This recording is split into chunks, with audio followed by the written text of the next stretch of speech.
नमस्कार, आप heart talk Bharat देख रहे हैं। मैं हूं दिवाकर विक्रम सिंह। 78 साल पूरे हो गए, देश आजाद हो गया।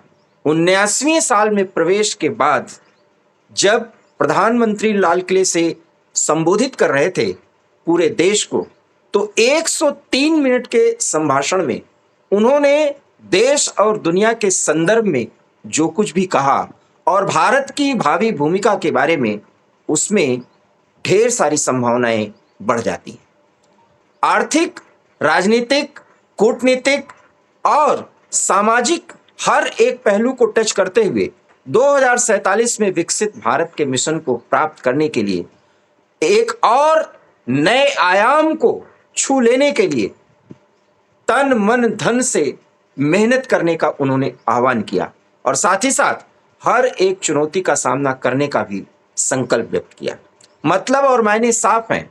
ऑपरेशन सिंदूर के बाद पॉज्ड ऑपरेशन फिर से शुरू हो सकता है, ये प्रधानमंत्री नरेंद्र मोदी ने न कहते हुए भी कह दिया।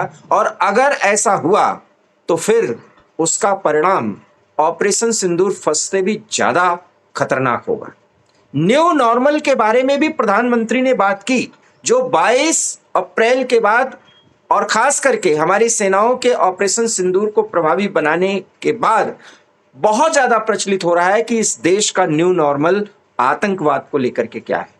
और आज लाल किले की प्राचीर से एक बार फिर उसका जिक्र करके प्रधानमंत्री ने स्पष्ट कर दिया कि जो लोग आतंकवाद का समर्थन करेंगे एक राष्ट्र के रूप में भी अगर हमारे सामने हैं, तो हम उनको आतंकवादी ही मानेंगे। सेनाओं को बहुत बड़ा अधिकार दे दिया है प्रधानमंत्री नरेंद्र मोदी ने। यह आज फिर उन्होंने लाल किले के प्राचीर से स्पष्ट किया, जिसमें किसी भी आतंकी गतिविधि का, किसी भी हमले का जवाब सेना देगी, लक्ष्य खुद निर्धारित करेगी, अपने हिसाब से देगी और टारगेट तय करने के बाद समय भी वही निर्धारित करेगी। मतलब और मायने साफ हैं। कर्नल वीरेंद्र साही सर आज हमारे साथ जुड़े हुए हैं। 40 साल से अधिक सेवा का अनुभव और इन मुद्दों पर बोलने का अनुभव। कर्नल सर, प्रधानमंत्री नरेंद्र मोदी ने आज जो कुछ भी कहा है, आने वाले समय में जो कुछ भी कह दिया तो कह दिया, आने वाले समय में सेना का दायित्व तो अब कितना बढ़ जाता है। दिवाकर जी, धन्यवाद। आपके शो में मुझे इस विषय पर बात करने के लिए बुलाया।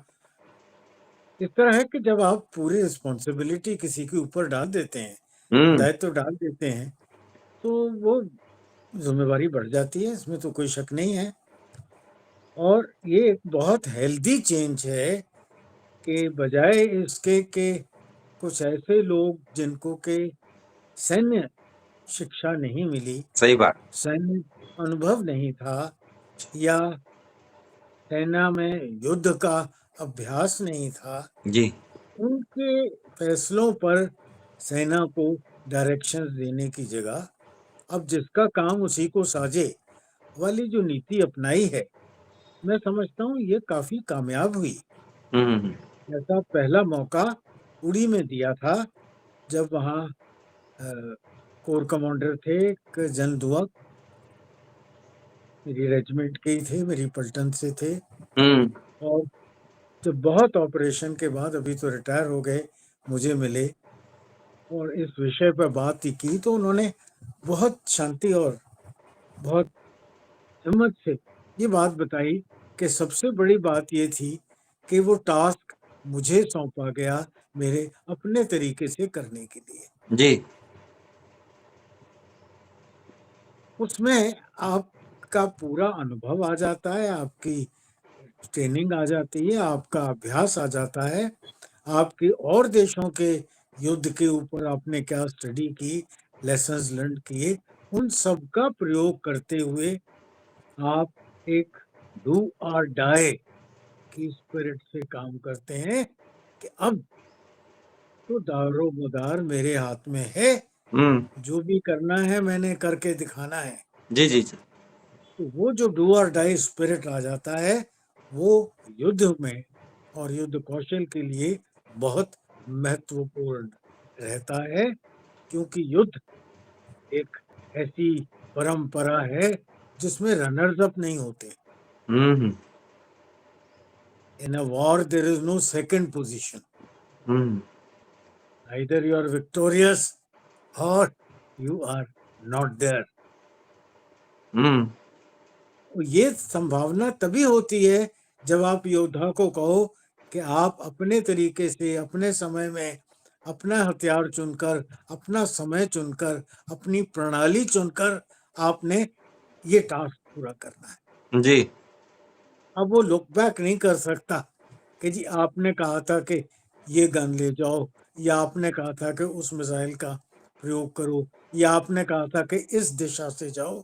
जैसा कि मैंने एक बार जिक्र किया था जब कारगिल का, कि आदेश तो थे, पर उसके साथ था कि आप सरहद पार करके नहीं सरहद जाना, पार नहीं करोगे, एलओसी पार नहीं करेंगे आप। LOC नहीं क्रॉस करना आप। तो आप आसान 60-70 किलो डिग्री की चढ़ाई से मत चढ़ते हुए आप 85 डिग्री की चढ़ाई पर चढ़ना।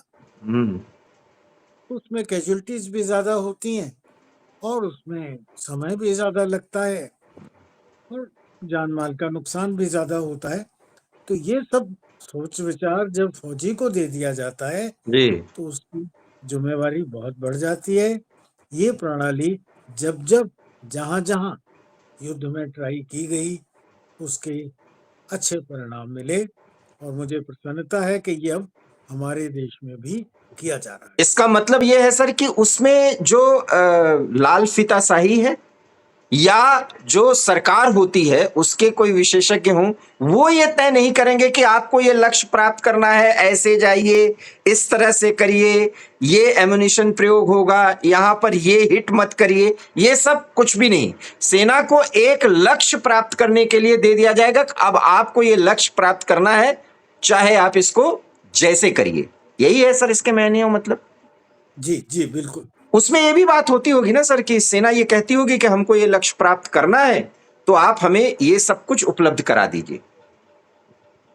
देखिए, उपलब्धि वाली जहां तक बात है वो तो असीमित रिक्वायरमेंट्स हो जाती हैं। उसकी एक सीमा रेखा रखनी पड़ती है। जी। जैसा पिछले हफ्ते हमने डिस्कस किया था कि अभी हमें जरूरत है कितने स्क्वाड्रन्स की। हाँ सर, उसी से जुड़ा हुआ इतने सवाल है। स्क्वाड्रन अगर नहीं है हाँ। तो नहीं है, तो उसकी एक सीमा हो जाएगी भी आज आपके पास 32 हैं हाँ, 42 हमें जरूरत है और 42 की जरूरत है। अब इन 32 को शायद 28 रह जाए, 3-4 हाँ हाँ बिल्कुल।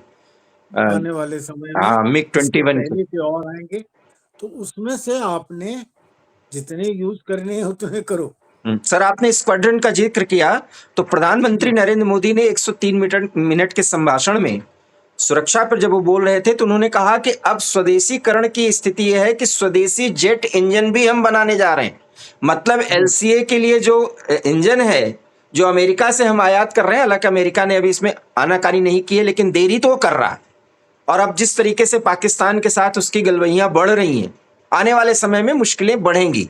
और आज जो वार्ता चल रही है रूस के साथ, जब मैं आपसे बात कर रहा हूं इसी के कुछ ही देर बाद वो वार्ता भी शुरू हो जाएगी। वार्ता के परिणाम क्या निकलने वाले हैं वो आपको भी पता है, हमें भी पता है। वो भारत पर सैंक्शंस बढ़ाएंगे और 100% टैरिफ जा सकता है सर। लेकिन भारत ने, आज प्रधानमंत्री ने कह दिया, हम किसी भी कीमत पे समझौता करेंगे नहीं। स्वदेशी जेट इंजन का मतलब सर, इसका मतलब है कि हम 45 स्क्वाड्रन प्राप्त करने के नजदीक आ जाएंगे 5-6 साल के अंदर। देखिए, क्रायोनिक इंजन भी तो बने थे। जी जी जी। और ये बहुत जल्दी बन जाते अगर हमारे साइंटिस्ट को, केरला वाले को, नाम भूल रहा हूं मैं, अगर जेल में नहीं डाल देते ये लोग। झूठा केस बनाकर उसे जेल में बंद कर दिया और हम 10 साल क्रायोनिक इंजन बनाने से पछड़ गए। तो ये इंजन भी देश में नहीं बन सकता, मैं ऐसा तो नहीं सोचता। समय जरूर लगेगा और उसके लिए उत्पादन करने की भी प्रयास और प्रयास चल रहे हैं। इसका मतलब है सर कि हमारा एलसीए जो है, अभी अमेरिकी इंजन लगेंगे उसमें, आने वाले समय में वो विकास हम खुद ही करेंगे। वो विकास भी हम खुद करेंगे और हो सकता है वो चैप्टर बंद नहीं हुआ और देशों से भी हम शायद 2-4-5 स्क्वाड्रन खरीद सकते हैं। बिल्कुल। और वो इसके लिए ऑप्शन है। ऑप्शंस हैं हमारे पास। SU-57 की उसमें ज्यादा स्थिति बन रही है कि हम उसका डील करें बिल्कुल। रूस के साथ। जी, वैसे और कुछ भी देश कम है, साउथ कोरिया भी कुछ हमको ऑफर कम कर रहा है। जी, कुछ कम जाने-पहचाने देश भी सामने आ रहे बिल्कुल हैं। बिल्कुल, साउथ कोरिया। आपने नाम ले दिया, जी जी जी। South Africa, South it's Korea, South Korea. South Korea. जी South Korea is one of them. जी जी जी।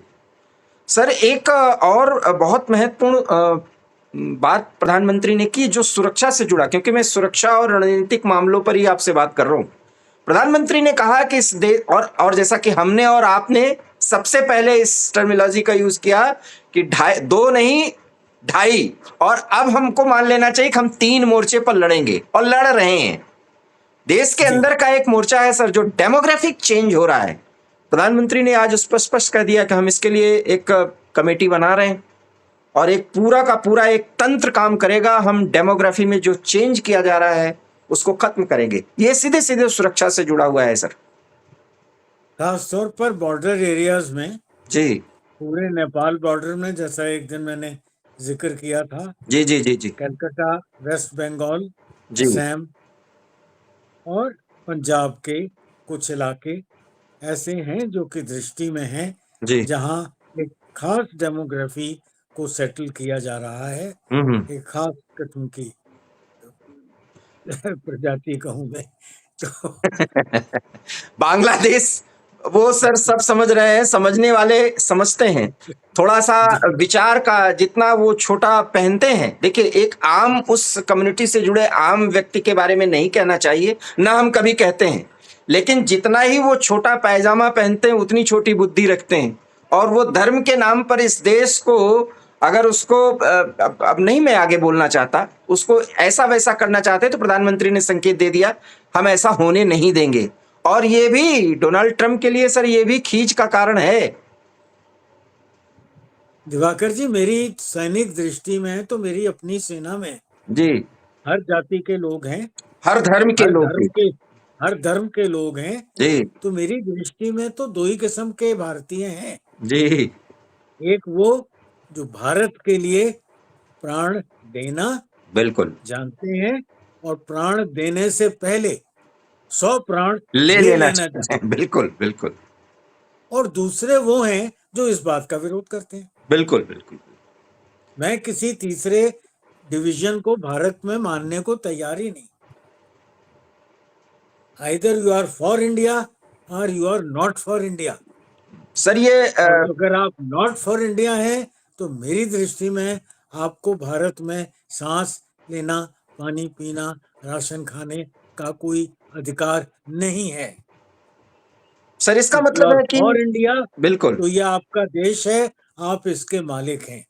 इसका मतलब है सर कि और आप नॉर्थ किसी ईस्ट। भी धर्म सर किसी ये तो भी मैं धर्म समझ गया। विशेष। जी, इसमें एक बात देखनी है, नॉर्थ ईस्ट इंडिया मतलब पूरा अरुणाचल से लेकर के और बंगाल से लगते हुए पूरा असम, चिकन नेक तक, जी, यहां जो डेमोग्राफिक चेंज है उस पर अटैक होगा तो सेना और अर्धसैनिक बलों की बहुत बड़ी भूमिका है।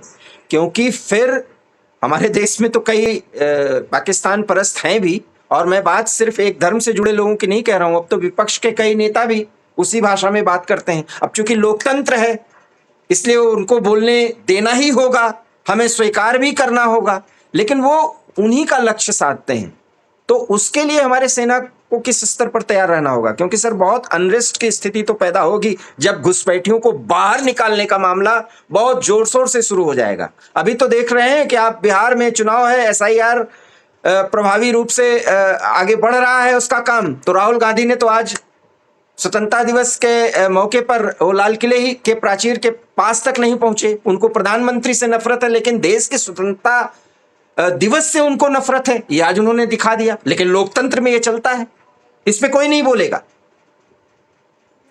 देखिए वो भी देखिए, और कितना बड़ा कदम उठाया है देश ने। जी जी मैं सिर्फ प्रधानमंत्री नहीं कहता, बहुत लोग चिढ़ते हैं वो भगत है और ये मोदी पुजारी है। मैं बिल्कुल नहीं हूँ। मैं भारत माता का सुपुत्र हूँ और भारत का निवासी हूँ। कितना बड़ा कदम देश ने उठाया जो हमने ये ट्रेड में कहा कि हम किसानों के भाग्य से सौदा नहीं करेंगे, हम मछुआरों के भाग्य से सौदा नहीं करेंगे, हम डेयरी गाय भैंस पालने वालों से उनके भाग्य से सौदा ग्वालों के नहीं करेंगे।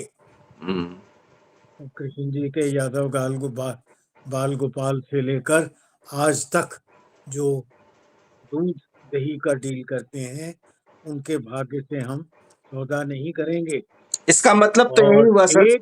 एक विपक्ष के नेता ने जो अपने आप को इन सब का रिप्रेजेंटेटिव मानते हैं, सामने आकर इस मजबूत स्टैंड की प्रशंसा नहीं की।